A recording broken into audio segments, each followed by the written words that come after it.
আসসালামু আলাইকুম। হ্যালো আমার ফ্যান ফলোয়ার বন্ধুরা, কেমন আছো সবাই? আমি আছি মোটামুটি, খুব একটা ভালো না। আসলে রান্না বাড়া করি আর তোমাদের সঙ্গে আমার কষ্টের কথাগুলো শেয়ার করি। হ্যাঁ, গত 2 দিন থেকেই খেয়াল করতেছি যে টোটাল ভিউজ থেকে একদম কমে যাচ্ছে ভিউ। তো কালকে থেকে আজকে পর্যন্ত 7,000 8,000 ভিউ কমে গেছে, মানে টোটাল থেকে। এটা কোনো কথা? মামুর আচরণে একদম অতিষ্ঠ হয়ে গেছি।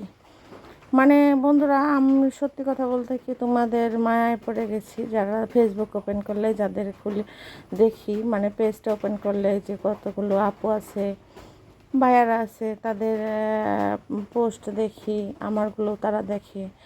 হ্যাঁ, এদের মায়ায় পড়ে আসলে ফেসবুকটা, মানে পেজটা ছাড়তে পারতাছি না। না হলে মামুর যে আচরণ, মামুর যে খেল দেখাইতেছে, কোন দিন কপালে ঝাঁটাপিটা করে চলে যেতাম। তা আসলে কি বলবো, মামুর আচরণে একদম কষ্ট লাগতেছে, একদম কষ্ট। কাজ করার মানসিকতা একদমই নাই।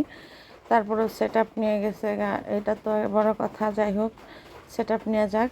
তো ভিউগুলো এভাবে কমায় দিতে পারে? কি কাজ করছি, রেগুলারিটি মেনটেন করে সব কিছুই দিতেছি, তারপরেও এত এত খারাপ আচরণ কেন, বুঝলাম না।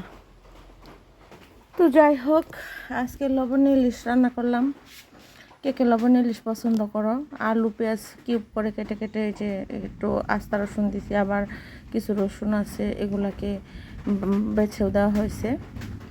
তো হুট করে বৃষ্টি নামছে, আকাশে মেঘ দেখে অনেকক্ষণ ওয়েট করছিলাম যে ভিজবো বৃষ্টিতে।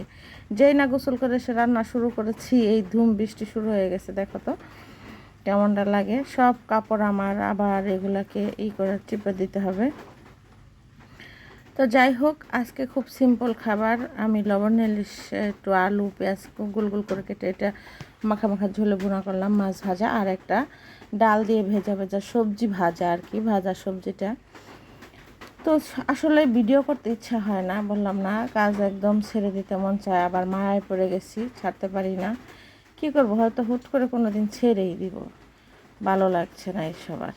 যাই হোক, তো আমার রান্নাবাড়া ভিডিও যারা আসলে তোমাদের সাপোর্ট পেয়ে আসলে এই পর্যন্ত আসছি। স্বপ্ন দেখি না, সবার স্বপ্নই সত্য হয় না। তো শুধুমাত্র যে তোমাদের সাথে একটা গুড রিলেশন তৈরি হয়েছে, এটার জন্য আসলে ছাড়তে পারি না, সত্যি কথা। যাই হোক, এই যে আমার রান্নাবাড়ার ফাইনাল লুক তোমরা দেখতেছ। তো কার কাছে কেমন লাগলো একটু লাইক কমেন্ট করো। যেহেতু মামু সত্রামি করতে থাক, আমরা ঠিক থাকি, কি বলো বন্ধুরা? তো যাই হোক, দেখা হবে পরের ভিডিওতে। সে পর্যন্ত সবাই ভালো থাকো, দোয়া করো। আল্লাহ হাফেজ।